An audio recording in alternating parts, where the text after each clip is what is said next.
সুপ্রিয় শিক্ষার্থীবৃন্দ, আসসালামু আলাইকুম।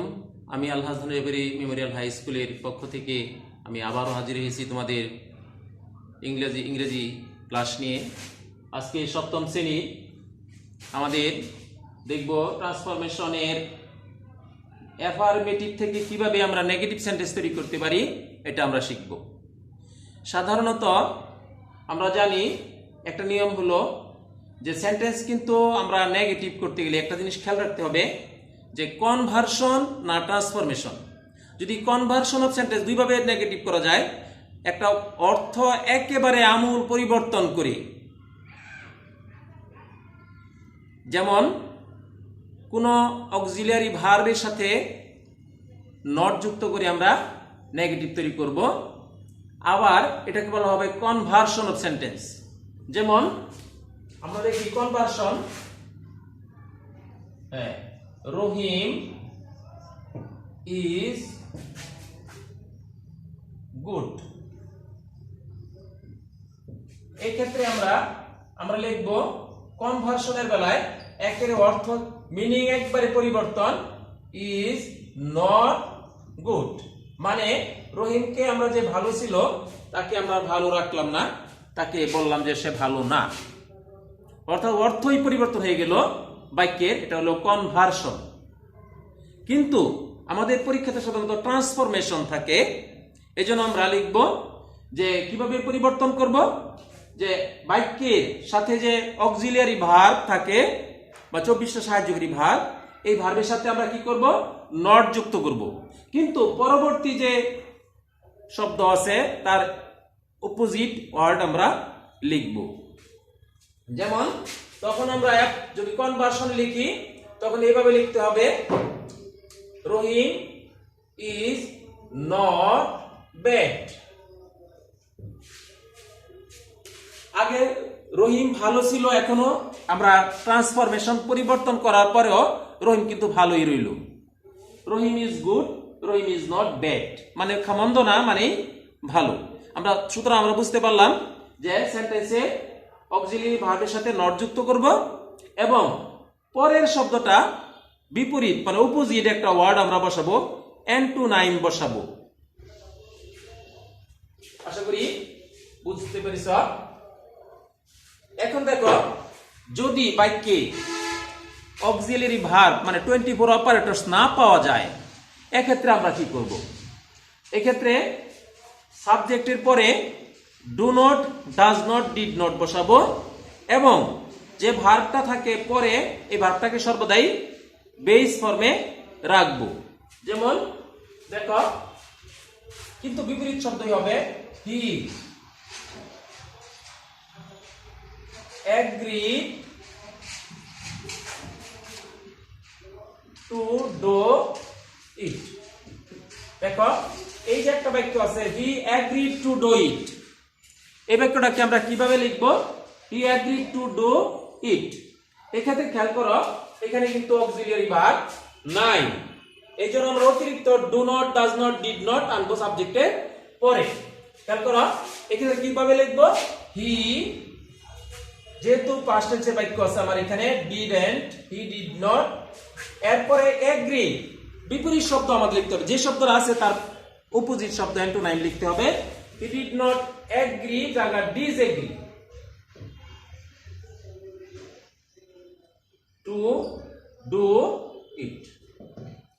দেখো, অর্থ কিন্তু আমাদের ঠিকই রয়েছে, শুধু আমরা ফর্ম পরিবর্তন করেছি, এই কারণটাকে বলা হয় transformation. He did not disagree to do it মানে এগ্রিড। আশা করি বুঝতে পেরেছ। আর যদি প্রেজেন্ট টেন্সে হয় তখন আমরা ডাজ নট, ডু নট লিখবো এবং পরের ভার্বটা ঠিকই পরিবর্তন আমরা করব। এখন দেখো, কিছু ট্রান্সফরমেশনের বেলায় যদি বাক্যের মধ্যে থাকে এরকম, যেমন এভরিবডি, এভরিওয়ান থাকে, যদি এভরিবডি, এভরিওয়ান এরকম থাকে, তখন আমরা শুরুতে এভরি থাকলে দেয়ার ইজ নো লিখবো এবং ভার্বের আগে ভার্ব যুক্ত করব, দেয়ার ইজ নো। যেমন every flower has petals. Every flower has petals. এখানে আমরা কি করব? every এর জন্য আমরা লিখব there is no. এই every এর জন্য আমরা লিখব there is no flower এবং ভার্বের আগে একটা but যুক্ত করব but has petals. There is no flower but has petals. There is no flowers but has petals. এখানে আমরা লক্ষ্য করলাম every এর পরিবর্তে আমরা there is no লিখলাম এবং ভার্বটির পূর্বে আমরা বসালাম but. এই but means there is no flower which has no petals. মানে যদি আমরা এভাবে লিখতে পারতাম there is no flowers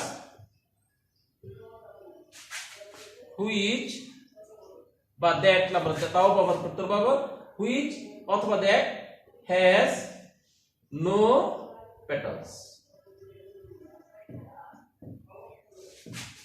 এই ক্ষেত্রে আমরা মানে এই ভার্বটার পরিবর্তে আমরা which এবং has not no which no এটা লিখতে পারলাম অর্থাৎ এইভাবে লেখা যায় every এর জন্য there is no flower but has petals অথবা there is no flowers which has no petals. ধন্যবাদ, তোমরা আমি আশা করি বুঝতে পেরেছো এবং এই ধরনের every ওয়ালা যত বাক্য হবে আমরা এইভাবে নেগেটিভ করতে চেষ্টা করব। এবার দেখো যদি কোনো বাক্যে as soon as থাকে তখন no sooner had আমরা ব্যবহার করব as soon as পরিবর্তন করে, যেমন as soon as he saw a tiger he ran quickly.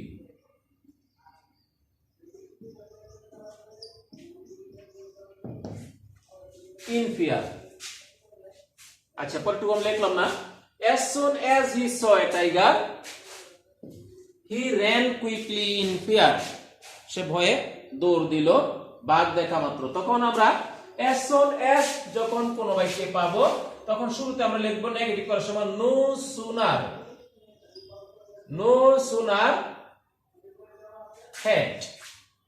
sooner had he এবং যেহেতু have has had আমরা ব্যবহার করব তারপর অবশ্যই ভার্বটি হবে verb 3 মানে ভার্বের past participle. No sooner had he seen a tiger then একটা বেশ কি যুক্ত হবে then এই কমার জায়গায় then হবে then he ran quickly.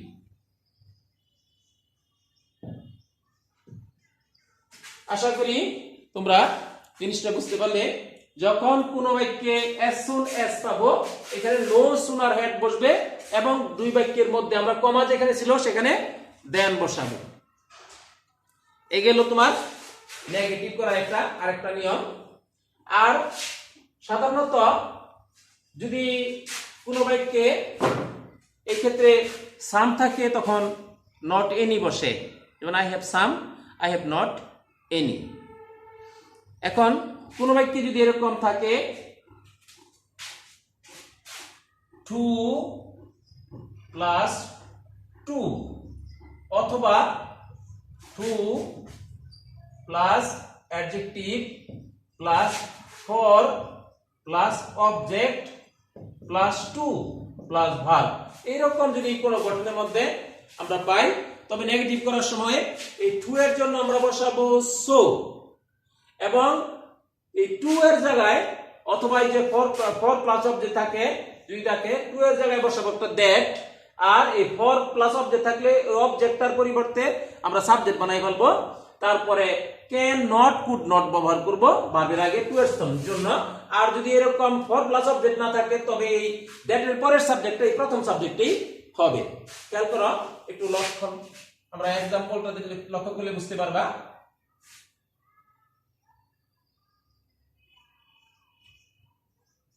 Nila is too weak to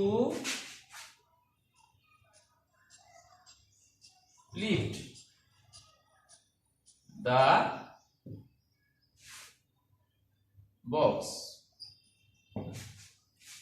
খেয়াল করো, এই ক্ষেত্রে আমরা যখন 2 পেয়েছি 2 এর জায়গায় আমরা লিখব নীলা is so 2 এর জন্য লিখব আমরা so, এই 2 এর জন্য লিখব so, Nila is too weak, এবং 2 এর জন্য লিখব আমরা that, Nila is too weak that। এইবারে এই ক্ষেত্রে যে ফর প্লাস অবজেক্ট নাই, সুতরাং এই প্রথম 2 প্লাস 2 আছে, এইজন্য আমরা এই ক্ষেত্রে এই সাবজেক্ট এই নীলার পরিবর্তে she লিখব। নীলা is so weak that she, এখানে যেহেতু প্রেজেন্ট টেন্স আছে তখন আমরা লিখব ক্যান নট, আর যদি পাস্ট টেন্স হতো তবে লিখতাম কুড নট। এখন লিফট দা বক্স। আশা করি অনুমান বুঝতে পারছো জিনিসটা কিভাবে নেগেটিভ হলো। নীলা is so weak that she cannot do the lift the box। কিন্তু যদি এই ক্ষেত্রে প্রথম অংশ থাকে, মনে করো এইখানে 2 plus adjective 4 plus object plus 2, তখন কিভাবে হবে? যেমন দেখো, this is too hard to imagine।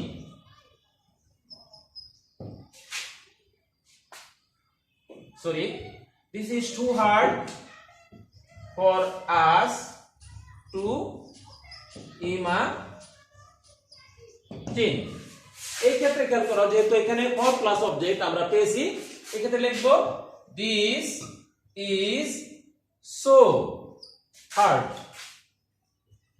এবং তারপরে লিখব আমরা এই ফর প্লাস অবজেক্টের সাথে লিখব that। এখন আমার এই ফর এর পরে যে অবজেক্টটা ছিল সেই অবজেক্টটা আমরা সাবজেক্ট বানাই ফেলবো। এখানে ফর আস না হইয়া উই হবে।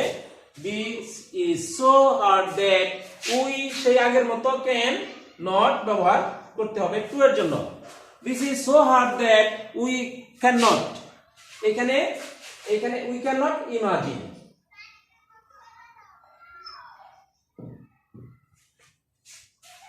this is so hard that we cannot imagine। আশা করি বুঝতে পারছো। তবে এই ক্ষেত্রে যদি পিছনে যদি অবজেক্টটা থাকে বা যদি সাবজেক্ট যদি তোমার না থাকে, তখন কিন্তু প্যাসিভ আকারে লিখতে হবে। যেমন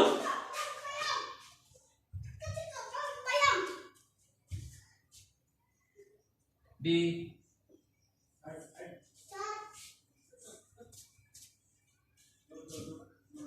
question is too difficult to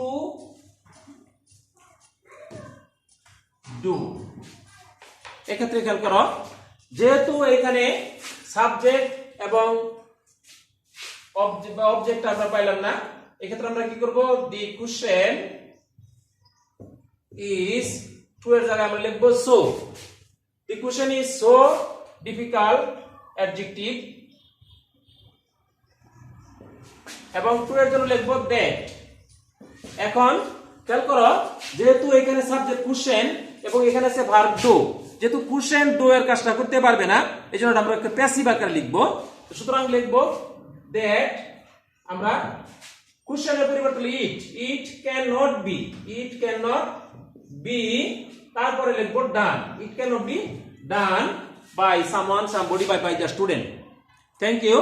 আশা করি তোমরা নেগেটিভ করার জন্য যে কয়েকটা রুল আমরা বললাম এগুলি তোমরা মনে রাখবে এবং তোমরা খাতা কলম নিয়ে এগুলি চর্চা করবে এবং সামনে পরীক্ষাতে যাতে ভালো করতে পারো সেই প্রচেষ্টা করবে ইনশাআল্লাহ। আশা করি আমাদের এই ক্লাসগুলি দেখবে এবং লাইক দিয়ে আমাদের সাথে যুক্ত থাকবে। সকলকে ধন্যবাদ। আসসালামু আলাইকুম।